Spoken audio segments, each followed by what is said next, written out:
Hello everyone.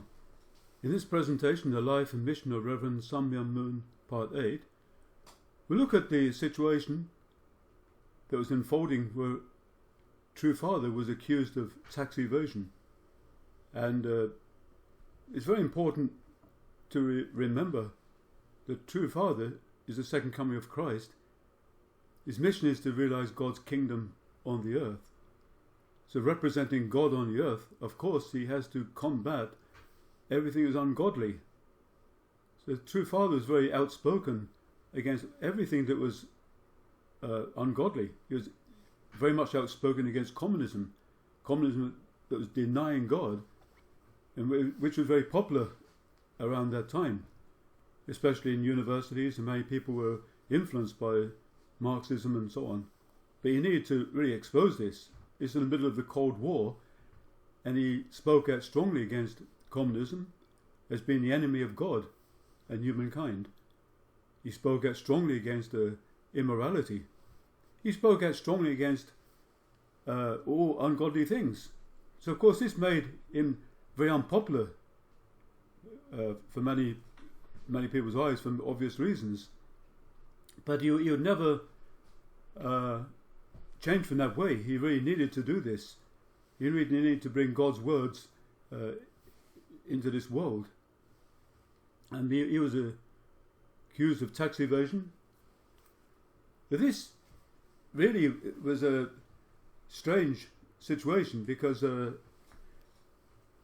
what he was accused of was a very minor thing, and it's very unjust, as you will see in this presentation. He was accused of not paying the interest. A certain amount of money was not that much. But in any case, being the leader of a religion, the leader never usually does the accounts. So it's very strange he was accused of this. And you'll find out why. This is why many people unlikely people came to support True Father at that time. In fact, many Christian ministers supported Rev Moon, supported True Father.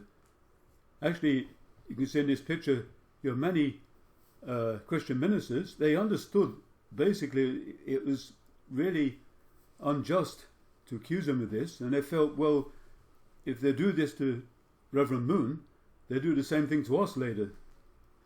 So they actually pledged to spend one day in prison with Reverend Moon if he was incarcerated.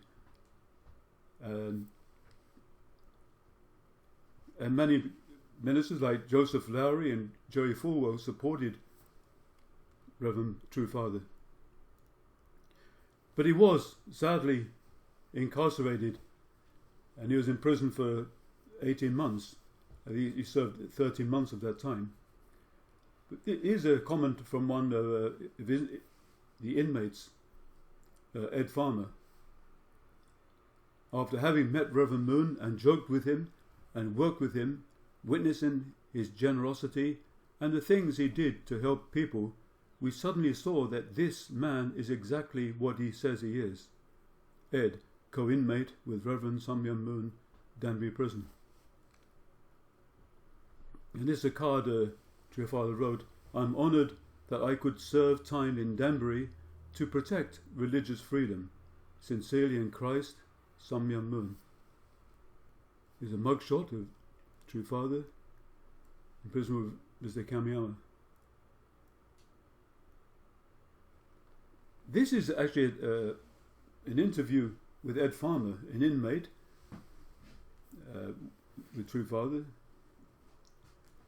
Ex-inmate of Danbury Prison shares his impressions with Mr. Ed Farmer of New York City. Spent 3 months in the Federal Correctional Institution in Danbury, Connecticut. There his opinion of Father and the Unification Church changed profoundly. On January the 4th, 1984, he conversed over lunch with Angelica Sell of Today's World. "I was fortunate. I only had to be in Danbury for 3 months. I knew I was going, and I knew Reverend Moon was there. They had it in the paper every other day. I was curious. You can't help but be curious about someone who is known all over the world. As it turned out, I was in a cubicle right next to Reverend Moon's, 5 feet away. The Reverend Moon has a very good sense of humour. It's hard for me to think of a person as being mean or brainwashing people with the sense of humour he has. He truly loves people. I mean, he likes being with them. He likes being kidded. He likes being teased. I never saw a mean act on his part. He never asked for special treatment. He mopped floors and cleaned tables, and he helped other people when he was finished with his job. I used to play pool with him. He would react just as everyone else does when they win. He loved winning. He would react just as everyone else does when they lose. No one likes losing. I'm a very poor pool player, and he used to beat me all the time. Even at that, he would encourage me, saying, "Someday better." Cammy used to laugh. He was trying to say, "Someday I would be better at it." Ed Farmer. Having served his time in Danbury, it's a very interesting situation. When Father went to America, all the negativity was dug up from Korea, all the rumours were repeated, even though without any foundation. So of course it's influenced many Christian ministers would never go near Reverend Moon because they believe these things. But this attack, we can say this, on the True Father's freedom, they understood this is unjust. So he did actually come to support him in this. So when he came out of being incarcerated, they had a God and Freedom banquet. And this enabled many of them to understand for the first time that his teaching is not strange, as the media wanted people to believe. And he made long life, lasting friendships with these.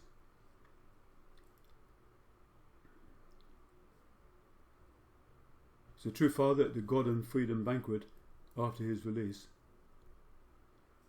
Now Senator Dan Burton and Senator Orrin Hatch with Father also supported True Father very much.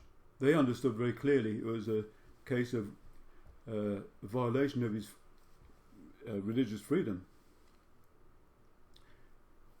Here's Dan Burton. "I want to set the record straight today. We know that it is because of such a righteous and effective stance that Reverend Moon encountered opposition and persecution. Just 2 weeks ago, I met with my good and long-time friend, Senator Orrin Hatch, who has served in the United States Senate for 37 years. Senator Hatch sincerely conveyed how he knew that Reverend Moon had been persecuted and mistreated. Back in June 1984, the Senator held important hearings on religious freedom in the United States Senate, and he stood strong to fight this injustice. He said on the record in those hearings, as chairman of the subcommittee on the Constitution, "I personally analysed Reverend Moon's case very carefully and felt so strongly about what I believe were violations of Reverend Moon's constitutional rights in a manner in which his trial was conducted, that I filed my own brief with the Supreme Court." Senator Hatch concluded, "I believe that injustice was done and that the treatment of Reverend Moon was because of his strong, righteous stance against communism and immorality." I agree with Senator Hatch and would like to set the record straight today before you in this historical event. What happened to Reverend Moon was not the will of righteous American people, but a tragic case of religious persecution and bigotry. As a man of faith who was honoured to serve my country in the United States Congress, I am sorry that the United States system did not work to protect this man of God. Dan Burton, August the 12th, 2014. And so even senators, even the politicians, they knew this, righteous ones. They knew that the whole thing was trying to, was political reasons why they attacked True Father. Arnold de Borchgrave, he was the editor of the Washington Times, the newspaper that True Father created. And he sums it up very, very well, actually. I'll read. Much has been said or written about Reverend Myung Moon. He was persecuted mercilessly by communists and anti-communists, or those who were always willing to give the Soviet Union the benefit of doubt. Even when there was no doubt, they are the people who lied about Reverend Moon in order to send him to a federal prison on a trumped-up tax evasion charge. If he had started a liberal newspaper in Washington, D.C., with a less than hostile position on Soviet imperialism, Reverend Moon would have been acclaimed as a hero by the dominant media culture. Arnold de Borchgrave, January 2009. And so it's clear, basically, for these people, and many others actually, that Reverend Moon was largely persecuted for his religious stance and his stance against communism. For all righteous people would have that stance. So that's the reason why he was persecuted. So Reverend Moon, he spent, I think, 6 times in prison in his life, but not one time for a crime. He's always persecuted, he's always imprisoned, incarcerated for his righteous stance against communism or for his beliefs. That's very important to realise. This in itself proves he must be the Messiah, second coming of Christ, because only someone who's bold enough to challenge the evils of the world like this, as he did, would do that. So thank you for hearing this presentation. We'll look at the next presentation on coming toward the end of the Cold War and True Father meeting President Gorbachev of Russia and Kim Il-sung. Anyway, we'll look at this in the next presentation in part 8. Thank you very much.